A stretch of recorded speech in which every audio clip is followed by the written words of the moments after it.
Chinelo, come and see this rubbish at our gate. Grandpa, come and eat with me. You look hungry. What is your name, my daughter? Zuri, my mommy works here. Come, sit. Sharing is not a bad thing.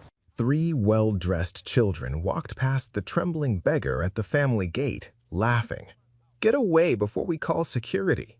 But the housemaid's daughter, 10 years old, shared her lunch with him.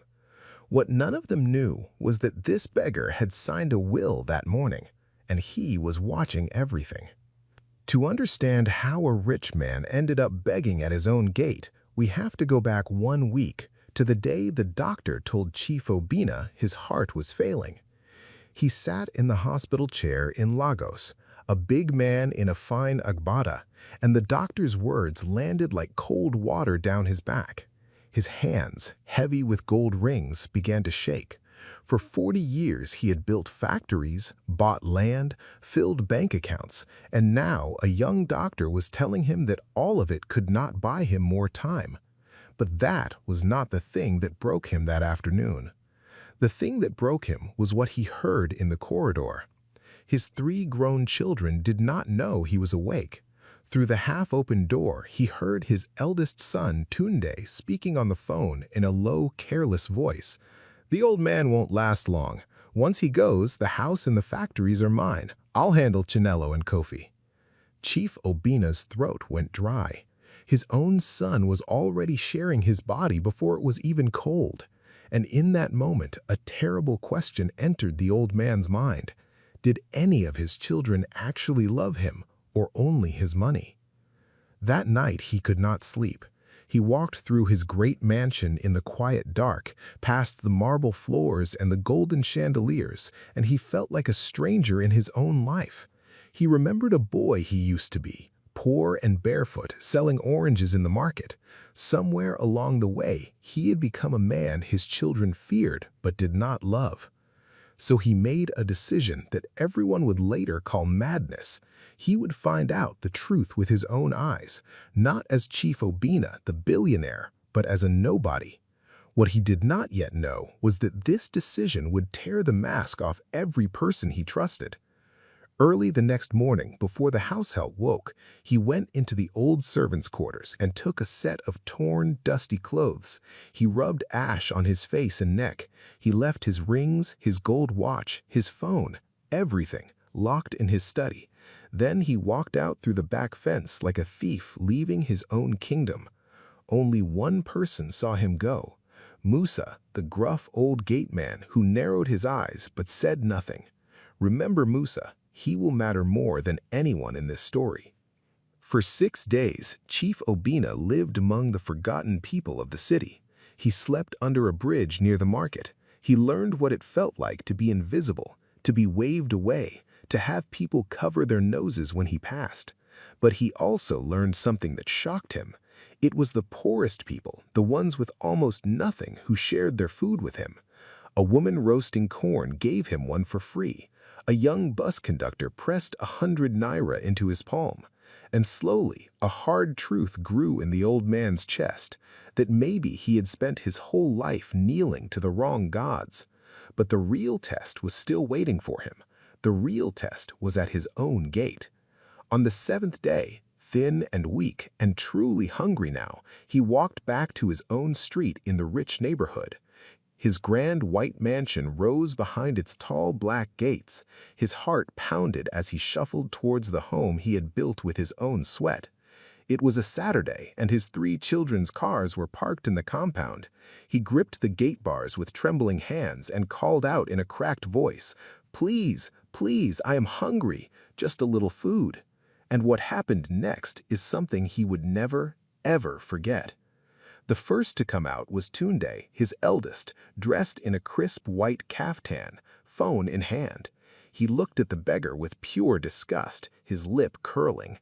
Ah, who let this dirty thing near my gate? You people should be ashamed, standing here spoiling the front of a rich man's house." The old man's chest tightened. This was his son, his firstborn, the boy he had carried on his shoulders, and he did not know his own face because he had never truly looked at it. "Please," the old beggar whispered. "I only need small food." Tunde laughed, a cold, ugly sound. "Do I look like a charity? Go and beg somewhere else." Then he called out towards the house, "Chinello, Kofi, come and see this rubbish at our gate." His daughter, Chinello, came out in her expensive lace and dark sunglasses, followed by the youngest, Kofi, chewing something. They stared at the trembling old man like he was an insect. Chinello pressed a perfumed handkerchief to her nose. "God, he smells. Tunde, chase him before the neighbors think we know him." And that word, know him, cut the old man deeper than any of them could imagine, because they were standing 3 feet from the father who gave them everything. Then the youngest, Kofi, did something that made the old man's eyes sting. He picked up a piece of leftover meat from a plate near the gate, held it up so the beggar's eyes followed it hungrily, and then threw it into the gutter. "Go and fetch it there," he laughed. The 3 of them burst into laughter as the old man's legs began to shake beneath him. Neighbors were watching now. A woman across the road paused with her market basket and shook her head. A young man on a motorcycle slowed down, lifted his phone, and began recording the whole thing. A gardener next door stopped and stared. 3 witnesses, and the beggar felt every one of their eyes on his shame. But Chief Obina did not fall. He stood tall, his back straight the way his own mother had taught him, and he swallowed the lump in his throat. Because even in rags, a small, stubborn dignity still lived inside him. And then, from the corner of his eye, he saw her. A small girl, maybe 10 years old, was watching from beside the boys' quarters. She wore a faded blue dress, patched at the shoulder, and no shoes on her dusty feet. In her 2 hands, she held half a wrap of rice and beans, clearly her only lunch. Behind her, framed in the tall black gate, stood the 3 rich children in their gleaming white and gold clothes, faces twisted in laughter, phones in their hands. And in front of them, gripping the bars, stood the ragged old beggar with ash on his face and tears in his tired eyes. The little barefoot girl stepped between the laughing rich children and the weeping old man, lifted her small hands, and held out her food. The contrast in that single frozen moment, gold against rags, cruelty against kindness, was the whole story in one picture. "Grandpa," the little girl said softly, ignoring the shocked faces around her, "come and eat with me. You look hungry." The old man's breath caught. He looked down at this stranger, this child, offering him the only food she had. "What is your name, my daughter?" he managed to whisper. "Zuri," she said, smiling. "My mommy works here. Come, sit. Sharing is not a bad thing." Tunde stormed toward them, furious. "Zuri, are you mad? Get away from him! Who told a servant girl to bring shame to this house? This is why we don't keep poor people's children around. No home training." But little Zuri did not run. She quietly guided the old man to a low block by the gutter, sat him down, and shared her rice with her own small fingers, giving him the bigger portion. And as the old man ate, his tears fell silently into the food, because in 7 days on the street, in a house full of his own blood, only this poor housemaid's daughter had seen him as human. What none of them knew was that the beggar had signed a will that very morning, and he had just found his answer. That evening, Chief Obina walked back to his study, washed the ash from his face, wore his fine clothes and his gold rings, and called the whole house together. When the 3 children walked into the sitting room and saw their father, the same face, now clean, now powerful, standing where the beggar had stood, their faces went white. Chinello's sunglasses slipped from her hand and clattered to the marble floor. Kofi's mouth fell open, and Tunde, the eldest, felt his stomach drop all the way to his feet. "Father," he stammered, that was you?" "Yes," the old man said quietly, his eyes hard as stone. "That was me, and I saw everything. I heard everything. I know now exactly what lives in each one of your hearts." The room was so silent you could hear the ceiling fan turning, and in that silence, 3 grown children understood for the first time that they had failed a test they never knew they were taking. Now, here is where you would expect the story to become simple. The old man punishes the wicked children, rewards the kind girl, and everyone learns a lesson. But real life is never that clean. Because Tunde was not a fool. He was a wounded, dangerous man, and he was already thinking 3 steps ahead of his father. The very next morning, Tunde came to his father's study with tears in his eyes. "Father, I am so ashamed," Tunde said, his voice cracking perfectly. He knelt on the floor. "I did not know it was you. I have been under so much pressure with the business. Please, forgive me. Let me prove I have changed."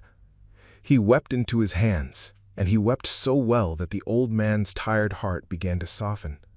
Because what does a dying father want more than to believe his son can still be good? Chief Obina placed a hand on Tunde's shoulder. "If you mean it," he said, "then you will help me do what is right." And he made a decision that he thought was wisdom, but was actually the beginning of a trap. He told Tunde that he intended to change his will. He told him that little Zuri and her mother would be cared for. And he told him he had already spoken to his trusted family lawyer, Barrister Ayo, to prepare the new documents. Tunde bowed his head and said, "Whatever you wish, father." But behind his lowered eyes, a cold plan was already forming. Because Barrister Ayo was not only his father's lawyer, Barrister Ayo was Tunde's man too, and had been for a long time. Let us leave the rich house for a moment and go down to the boys' quarters, where the real heart of this story lives. Amara, the housemaid, was Zuri's mother, a quiet woman of about 35 with tired eyes and gentle hands. She had worked in this mansion for 3 years, cooking, cleaning, scrubbing, keeping to herself, asking for nothing. When she heard what her daughter had done at the gate, she pulled Zuri close and held her tight, her hands trembling. "My child, you have a good heart, but good hearts get people like us into trouble in a house like this." What Amara knew, and what she had never told a single soul, was that she was carrying a secret so heavy it could shake this entire family to the ground. That secret sat inside a small tarnished silver locket that little Zuri wore around her neck every single day. It was old and scratched, and the girl never took it off, not even to bathe. When people asked about it, Amara would only say, it was her father's gift. And whenever the locket was mentioned, a shadow would cross Amara's face, and she would quickly change the subject. Remember this locket. It holds the truth that will burn everything down. The next few days looked peaceful, but it was the peace before a storm. Chief Obina, weak but happy, began spending time with Zuri. He would sit with her under the mango tree in the compound and listen to her sing. He would ask her about her school, her dreams, her father. And slowly, without knowing why, the old man felt a strange pull toward this child, as if he had known her long ago. One afternoon, he noticed the silver locket around her neck, and something cold moved through his chest. "Where did you get that?" he asked, his voice suddenly unsteady. But before Zuri could answer, Tunde called the old man away for an urgent business matter, and the moment was lost. It would be many days before that locket spoke its truth, and by then, everything would already be broken. Because Tunde had begun his real war, and he did not fight it with shouting. He fought it with poison whispered slowly. First came the small insults aimed straight at Amara's poverty and place. "You were just a maid," he told her in the kitchen one evening, cornering her. "You clean floors. Do you think because your daughter fed a beggar you are now family? Know your level in this house." Amara said nothing. She only lowered her eyes and kept washing the plates, her jaw tight, her hands steady in the water. But inside, her heart was pounding, because she could see the hatred building in this man's eyes, and she knew that hatred always looks for somewhere to land. The insults were only stage 1. Tunde's next move was public and cruel. That weekend, the family held a big Thanksgiving party in the compound to celebrate the chief's recovery. Dozens of rich guests, a soebi lace, canopies, a live band, small chops on silver trays. In the middle of it all, Tunde clinked a glass and gathered everyone's attention. Then he called Amara and Zuri out in front of all the guests. Amara's legs went weak as 100 faces turned to stare at her and her barefoot daughter in their simple clothes. "Everybody," Tunde announced with a wide, false smile, "meet the maid and her daughter that my sick father has been foolishly wasting his attention on." The guests murmured. Some laughed behind their hands. "Look at them," Tunde went on. "Look at what they are wearing to a party in Chief Obina's house. This is the level of people begging their way into our family." A woman in gold jewelry snickered. A group of young men lifted their phones to record. Amara stood there in the center of the circle, her throat closing, her eyes stinging, the whispers crawling over her skin like ants. But she did not cry. She reached down, took her daughter's small hand, and held her head high. "We did not beg to enter anywhere," she said, her voice shaking but clear. "My daughter fed a hungry man. If that is a crime in this house, then God forgive this house." A hush fell over the guests. For a moment, even the band went quiet. And in that quiet, one person in the crowd was watching Amara's face very carefully, the chief's daughter, Chinelo. Something in Amara's proud, wounded eyes disturbed her, though she did not yet understand why. "Keep your eye on Chinelo too. She is not who you think she is." The old man tried to intervene, ashamed of his son, but his health was fragile and the doctor had warned him against stress. That night his chest pained him badly and he had to be helped to bed. And that was exactly what Tunde had been counting on, that his father was too weak to fight a long battle. So Tunde moved to stage 3. He went after their survival. The very next morning, before the chief woke, Tunde called Amara into the study and told her, coldly, that she was fired. "Pack your things," he said, not even looking up from his phone. "You and your daughter leave by evening. Your services are no longer needed." Amara felt the ground tilt beneath her. She had nowhere to go, no family, no money, only Zuri and a secret and an old silver locket. She begged, not for herself but for her child.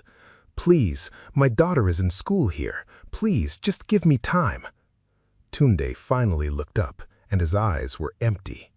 "Time is for people who matter," he said. Amara walked out of that study with her hands trembling and her mind racing, and for the first time she thought about doing the one thing she had sworn never to do, opening the locket and telling the world the truth.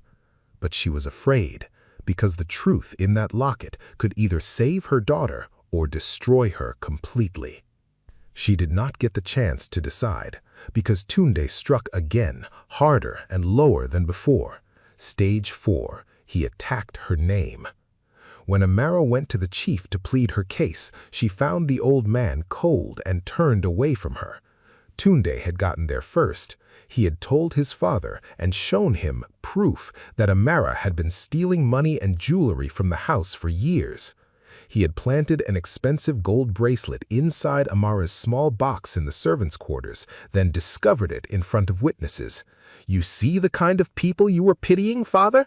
Thieves! They use the child's innocent face to get close, then they rob us blind." The chief, sick and confused and betrayed too many times in his life, felt his heart harden. He looked at Amara with disappointment, and it shattered her. "I trusted you in my home," he said quietly. Amara opened her mouth to defend herself, but what could she say? The bracelet had been found in her box. Everyone had seen it. The whole compound now whispered that the maid was a thief. Her name, the only thing a poor woman truly owns, was destroyed in a single afternoon. And the man who could have known her innocence, the old man who had a strange pull towards her daughter, now looked at her like a stranger. She left the study with her head down, her shoulders shaking, and behind her, Tunde smiled. He thought he had won. But he made one mistake that day, and it was recorded on a camera he had forgotten existed. That evening, as Amara packed their few belongings into one bag, little Zuri sat on the thin mattress and watched her mother cry for the first time. The child reached up and touched the silver locket at her neck. "Mummy, when I fed Grandpa, did I do something wrong? Is that why we are leaving?" And Amara broke. She pulled her daughter into her arms and whispered, "No, my love, you did the only right thing in this whole house." This is one of those quiet moments the story needed. A mother and a child with nothing left but each other in a small room in a rich man's compound. And it is the calm before the story's biggest secret finally rises to the surface. Because as Amara held her daughter that night, she made her decision. She could not fight Tunde with money or power, but she could fight him with the truth. She took the silver locket gently from around Zuri's neck, held it in her palm, and with a shaking thumb, she opened it. Inside was a small, faded photograph, a young man's smiling face. And on the tiny curl of paper behind the photo were words that would end everything. Amara read them, closed her eyes, and whispered a prayer. "Tomorrow, I will show the chief who my husband was." But she never got to show him the next day, because the next day, everything collapsed. Let me tell you who the young man in that photograph was. Years ago, Chief Obina had 4 children, not 3. His last-born son was a gentle, quiet boy named Jelani, the only one of his children who did not care about money. Jelani fell in love with a poor girl from the market, a girl his father called beneath the family. When Jelani refused to leave her, the chief, in his pride, disowned his own son. He cut him off completely, swore never to speak his name again, and buried him in silence. Jelani and his young wife left the city with nothing. A few years later, word came that Jelani had died from an illness, poor and far away. The chief locked that grief in a room in his heart and never opened it. That poor girl from the market, the wife Jelani chose over his father's fortune, was Amara, and little Zuri, the barefoot child who fed a beggar at the gate, was Chief Obina's own granddaughter. The photograph in the locket was Jelani, the words folded behind it with a last thing he ever wrote to his father. "Papa, one day you will see that love is worth more than everything you own." Amara had come back and taken a job as a lowly maid in the house of the man who destroyed her husband, not for revenge, not for money, but because it was the only way to keep her daughter near the family, near a grandfather who did not even know she existed. She had planned to tell the truth gently one day when the old man's heart was soft, but now the truth was a weapon she needed today, and she had run out of time. The next morning, before Amara could reach the chief, disaster struck. The old man's weak heart finally gave way. In the middle of trying to sort out the chaos in his house, he clutched his chest and collapsed onto the marble floor. The house erupted in panic. He was rushed to the hospital, alive but silenced, unable to speak clearly, unable to sign anything, unable to defend anyone. And this was the moment the villain had been waiting for his entire life. This was stage 5, the great betrayal. With his father lying helpless in a hospital bed, Tunde made his move with the coldness of a man who had planned every step. He called Barrister Ayo. Now, here is the twist that no one saw coming. Barrister Ayo, the trusted family lawyer the chief had asked to protect little Zuri, had been secretly working for Tunde all along. Together, the two of them walked into the hospital, and Barrister Ayo produced a document, not a new will protecting Zuri, instead a medical petition backed by a paid doctor's signature declaring that Chief Obina was mentally unfit and had been unfit ever since the shameful week he disappeared and returned dressed as a beggar. Tunde was using the old man's act of love as proof of his madness, and with that petition, Tunde legally seized control of the entire estate, the house, the factories, the accounts, everything, while his own father lay breathing through a tube, unable to say a single word. The new will the chief had wanted was never signed, and the old draft that Barrister Ayo was supposed to be safeguarding, he took it out of his briefcase, walked to the hospital incinerator and burned it to ash, while Tunde watched and smiled. Every legal path to justice for Amara and Zuri went up in that small fire. The floor had dropped completely. And it got worse. That same evening, Tunde returned to the mansion and gave the final order. Stage 6, his most extreme move. He had Amara and Zuri thrown out of the compound for good, in front of the whole neighborhood,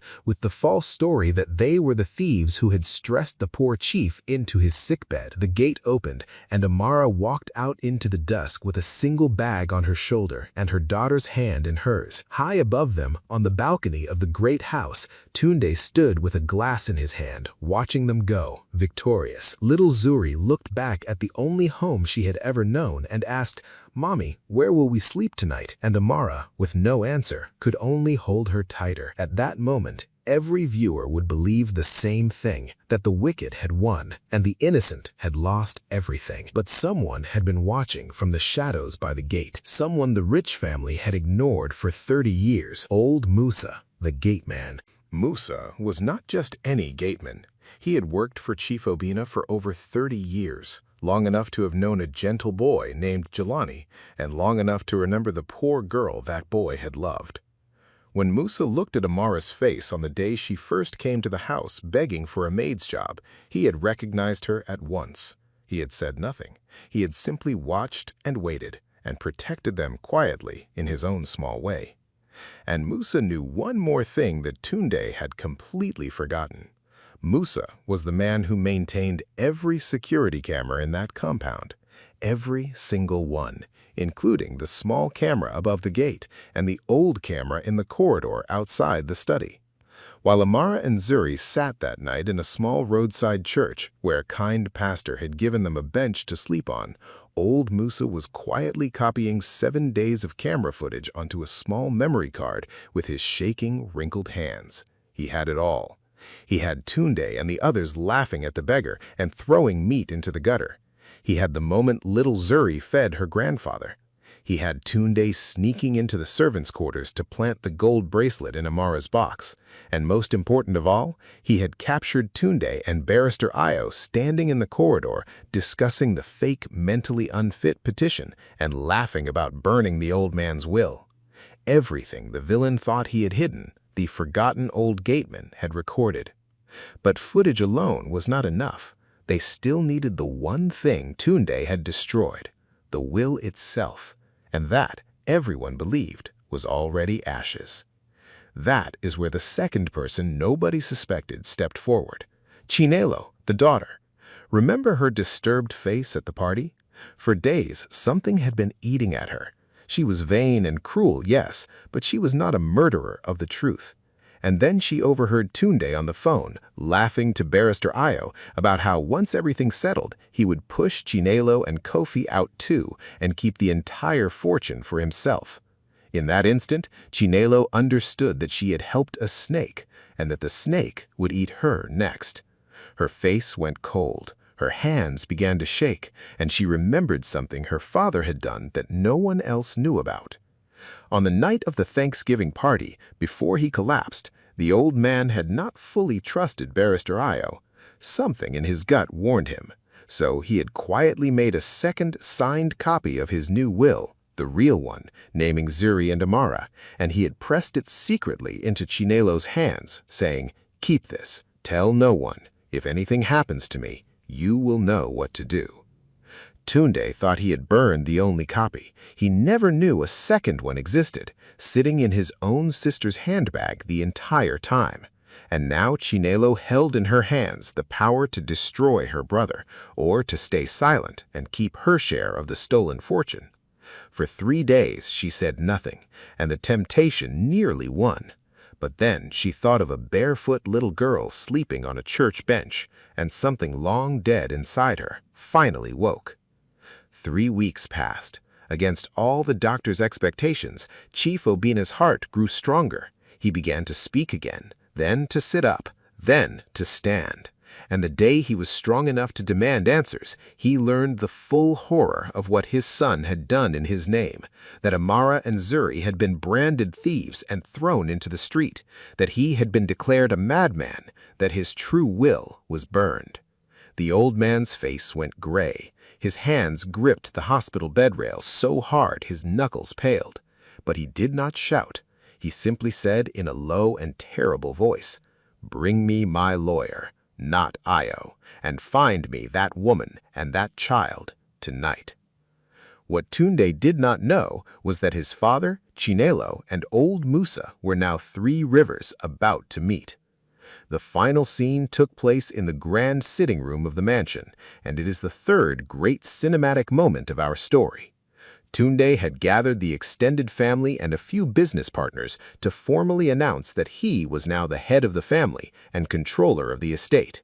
He stood at the front of the room in a gold agbada, glass in hand, smiling like a king.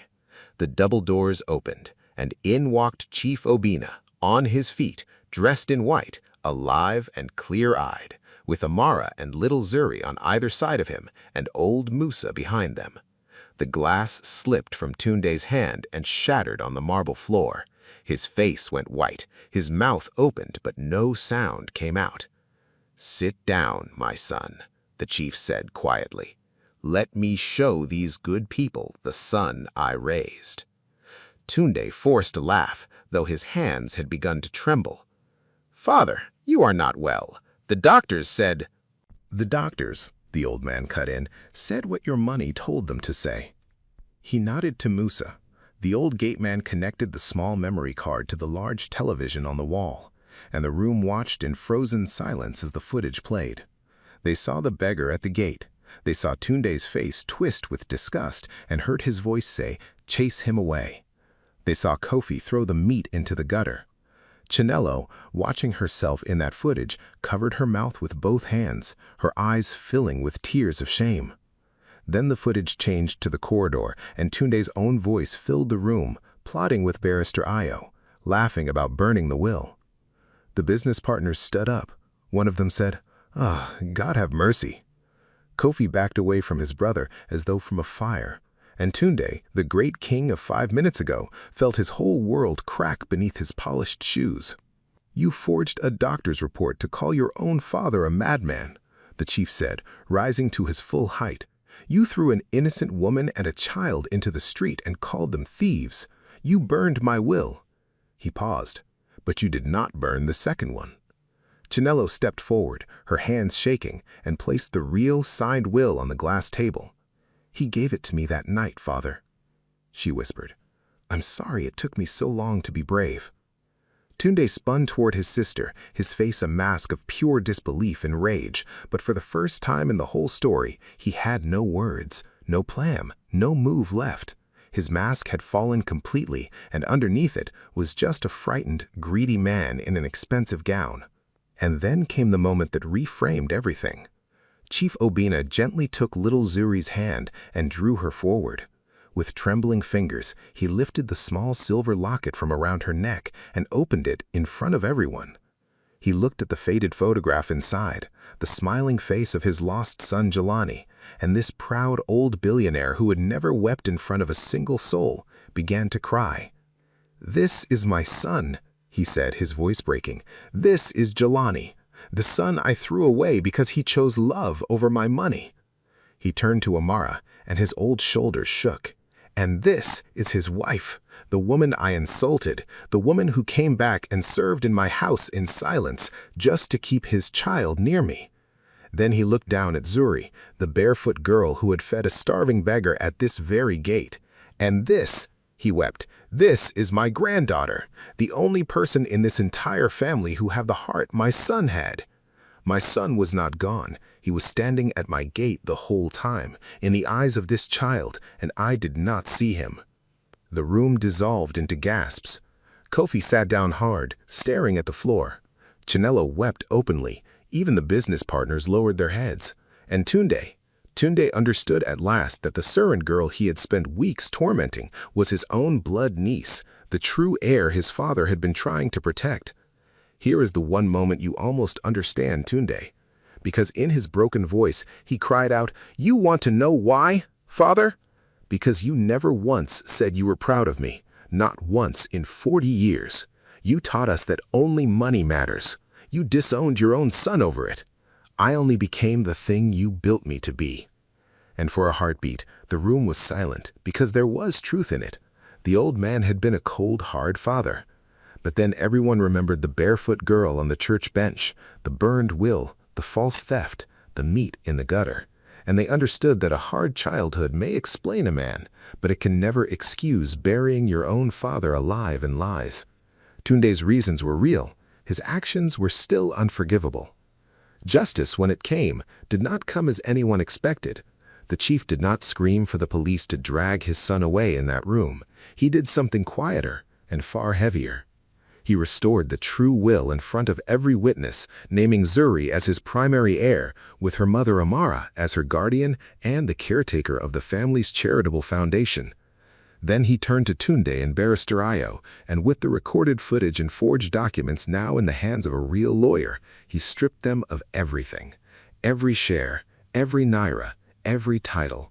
Barrister Ayo was struck off and would face the courts for forgery and fraud. And Tunde, who wanted the whole world, was left with nothing but his name and the memory of what he had done, sent away from the family home to build a life with the empty hands he had always feared. The man who tried to take everything through cruelty ended with less than the beggar he had mocked. But the real victory was not in the money. It was in a small moment afterward, and it is where our story must gently land. That evening, when the guests were gone and the house was quiet, Chief Obina sat under the old mango tree in the compound with little Zuri beside him. He reached into his pocket and brought out a second silver locket, the twin of hers, old and scratched, the one he had secretly kept for 10 years, containing his own photograph of Jelani as a boy. He placed it in Zuri's small hands. "Your father carried one," he said softly, "and I carried the other, across all those angry years, and neither of us knew we were carrying the same love." Zuri looked at the two lockets, then up at her grandfather. "So we were family the whole time?" she asked. The old man could only nod because his voice had left him. Amara stood a little distance away, watching her daughter finally sit in the lap of the grandfather she was born to have. The tears rolling down her face were not from sorrow this time. Every insult, every whisper, every night on that hard church bench had led to this quiet moment under a mango tree. She had not come for revenge. She had come so her daughter would one day be known. And now she was known. Old Musa, the forgotten gateman, watched from beside the gate and smiled his slow, tired smile, then quietly went back to his post, asking for no reward, exactly as he had done for 30 years. And so the story ends where it began, at the gate. Only this time, the barefoot girl who once knelt in the dust to feed a starving stranger sat inside as the true heart of the family. And the grand people who had laughed had learned too late the oldest lesson of all, that you never truly know who you are turning away at your gate. Chief Obina had gone looking for which of his children would feed him. He found his answer not in any of the 3 he raised in gold, but in the one small hand he had thrown away a decade before, reaching out to him again through his granddaughter, offering half a wrap of rice and beans, and saying, "Come, Grandpa, come and eat with me."